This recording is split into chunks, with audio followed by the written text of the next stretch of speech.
दिल्ली में प्रदूषण और ठंड का डबल अटैक लगातार जारी है। हालात ऐसे हैं कि लोगों का घरों से बाहर निकलना भारी पड़ रहा है। राजधानी के कई इलाकों में AQI 400 के पार दर्ज किया गया। बढ़ते वायु प्रदूषण को लेकर स्वास्थ्य विशेषज्ञों ने गंभीर चिंता जताई है।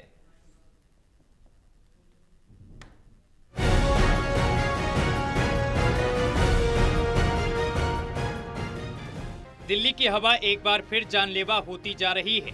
राजधानी के कई इलाकों में आज भी एयर क्वालिटी इंडेक्स 400 के पार दर्ज किया गया, जिससे सांस लेना तक मुश्किल हो गया। ठंड के साथ साथ प्रदूषण ने लोगों की परेशानी बढ़ा दी।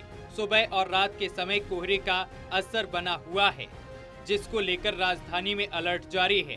हालांकि विजिबिलिटी में हल्का सुधार देखा गया, लेकिन हालात अब भी चिंताजनक बने हुए हैं। That is because we have seen increased critical care patients.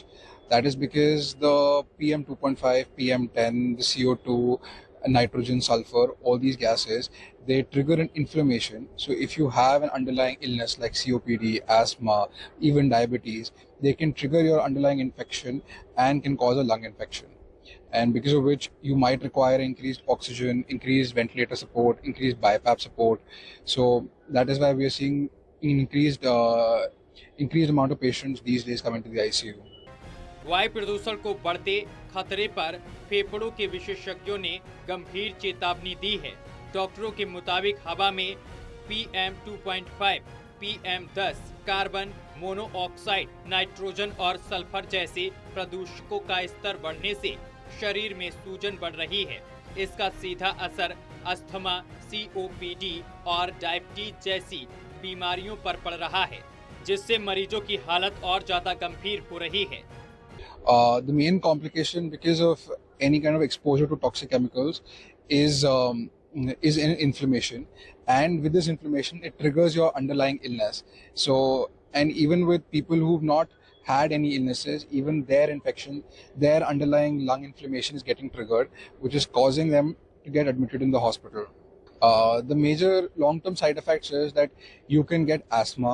A lot of kids are now having asthma. A lot of kids are now requiring nebulizers. You can have the risk of lung cancer is there.